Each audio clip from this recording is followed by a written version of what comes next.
नमस्कार आप सभी का बहुत बहुत आपका स्वागत है, अभिनंदन है। एक बार फिर से आपके ही तरीके से पेपर पूरा आया हुआ है। इकोनॉमिक्स के प्रथम वर्ष के जो छात्र हैं जिनका पहला पेपर आज था माइक्रो इकोनॉमिक्स का, जैसा सोचा था आपने वैसा ही हुआ।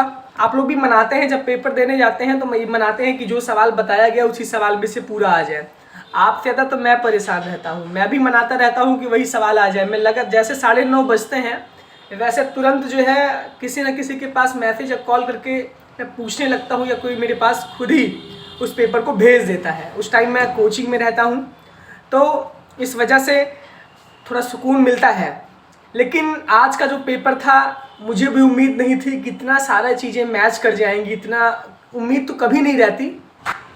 और पूरी तरीके से आपका पेपर मैंने देखा तो पहले का दूसरा पार्ट, दूसरे सवाल का पहला पार्ट, तीसरे सवाल का दूसरा पार्ट, डिक्टो का डिक्टो वैसे का वैसे मैच किया है। चौथा यूनिट जो था उसमें थोड़ी सी सवाल जो बताया गया था उसमें से नहीं आया था, लेकिन मैक्सिमम तरीके से जो एफर्ट हुआ है उसमें अभी तक हम लोग सफलता प्राप्त किए हैं। पूरा पेपर तो आपको ला के दे नहीं दूंगा, जो मेरे स्वविवेक से, जो मेरे स्वसंज्ञान से चीज़ें होती हैं उसी को मैं आपसे बताता हूँ। बहुत लोग, देखिए एक बात आप नोट कर लीजिए, सुबह सुबह 6:30 बजे आप फ़ोन करके पूछते हैं, कुछ कुछ विद्यार्थी ऐसे हैं कि बैक पेपर कब आने वाला है, बैक पेपर कब होगा, मेरा सर दर्द कर रहा है, कैसे जाके पेपर दें। उसके बाद फिर फ़ोन आता है 9:30 बजे के बाद कि भैया पासिंग मार्क कितना है। तो ऐसे विद्यार्थी भूल कर भी मेरे पास कॉल ना किया करिए। अगर आपको इस तरीके से वाहियात सवाल अगर पूछने हैं तो वो अपने सवाल अपने पास आप रखा करिए, मेरे पास इसके लिए फ़ोन न किया करिए, वरना फ़ोन करेंगे तो बहुत कुछ आप सुन लेंगे। हम लोगों के टाइम में एक भी परसेंट, एक भी चीज़ें कोई बताने वाला था नहीं ना। हम लोग ऐसी चीज़ें सोचते थे कि मेरे लिए शाम को गेस्ट आएगा, ऊपर से फिर हम लोग जाके पेपर देंगे ना। उस समय ऐसा दौर था ना, यूट्यूब का दौर था ना, कुछ दौर था ना, ऐसे लोग थे वहाँ पे।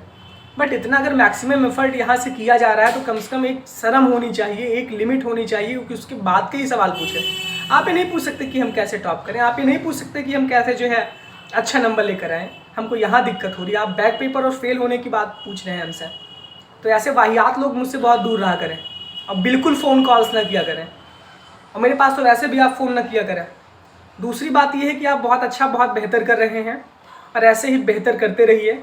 बहुत उम्मीदें हैं और इकोनॉमिक्स के पेपर में आप जितना डर रहे थे उससे कहीं ज़्यादा बेहतरीन आपका पेपर हुआ है। 50 नंबर के सवाल में 38 नंबर तक मैं आपको खींच के वहाँ तक ले गया हूँ। और उसके बाद जो टॉपर्स होते हैं ना, उनको गेस्ट पेपर की ज़रूरत नहीं होती, वो पूरा पढ़ के जाते हैं A to Z। उनसे कहीं से भी कोई भी सवाल आ जाए वो इसकी वेट नहीं करते, इसका वेट। लेकिन वर्तमान समय में लोग भी इसका वेट करते रहते हैं क्योंकि उसको देखने में कोई बुराई नहीं है। साम दाम दंड भेद, ये 4 चीज़ें हम अपना सकते हैं किसी भी युद्ध को जीतने में। तो सारी चीज़ें हमारे लिए, अब कोई कहता है डी कुमार ना पढ़े, उसको छुए ही ना, तो ये उनकी गलती है। लेकिन जो स्वविवेकी छात्र हैं, जो बहुत ब्रिलियंट छात्र हैं, वो हर एक चीज़ का प्रयोग करते हैं, अपने उस तर्कस में हर एक तीर रखते हैं और उसका कब उनको यूज करना है, कब उनको यूज नहीं करना, उसको भली भांति जानते हैं। लेकिन उम्मीद हमको भी नहीं रहती, और उम्मीद के अनुरूप अगर पेपर आ जाता है तो आपसे दोगुनी खुशी मुझे मिलती है कि कम से कम आपके चेहरे जब एग्जामिनेशन हॉल से आप निकलते हैं तब उसमें एक छोटी सी स्माइल बहुत बड़ी ताकत देती है। और मैं तो देखने नहीं आता क्योंकि मेरी क्लास रहती है सुबह 10:30 तक, 8 बजे से, तो मैं आ ही नहीं पाता। लेकिन पेपर के बाद आपसे ज़रूर मुलाकात होगी, हर एक कॉलेज में जाके मुलाकात होगी। जब आपका रिजल्ट अच्छा आएगा तो लड्डू और खिलाने, मिठाई खिलाने ज़रूर आइएगा। और जो टॉपर्स विद्यार्थी रहेंगे उनसे मैं खुद ही मिलने आऊँगा। बस इतना काम करते रहिए, साथ लगातार निभाते रहिए, साथ देते रहिए और खूब पढ़ते रहिए।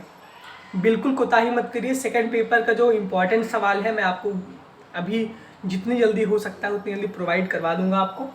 लेकिन आपका ये काम है कि आप पढ़ते रहिए। देखिए पिछला सवाल जो चौथी मिनट का वो रिपीट कर गया, उसके पहले वाला सवाल देखिए आप 18-17 के अनसॉल्व से पूछ लिया गया। तो 18 और 19 और 17 के तीनों अनसॉल्व आप मिला के सॉल्व करिए। अभी आपका ये काम है। बाकी इंपॉर्टेंट तो यहाँ से जाएगा ही, उसको तो जाना ही जाना है, उसके बिना तो आप हालत ख़राब कर देते हैं। स्टैटिस्टिक्स में देखिए सबसे बड़ी चीज़ ये है कि वहाँ पे मीन, मीडियन, मॉड और डिफरेंशिएशन के सवाल आते हैं। तो तीसरे पेपर में बहुत सारी चीज़ें हो सकती है, लेकिन दूसरा पेपर आपका मैं बता दूंगा। पहला पेपर बहुत बेहतर गया है। एक कमेंट ज़रूर करिएगा, आपके कमेंट से बहुत अच्छी सहायता मिलती है, एक अच्छी शक्ति, एक अच्छी मजबूती प्रदान होती है। बहुत बहुत धन्यवाद आपका, बहुत बहुत आभार।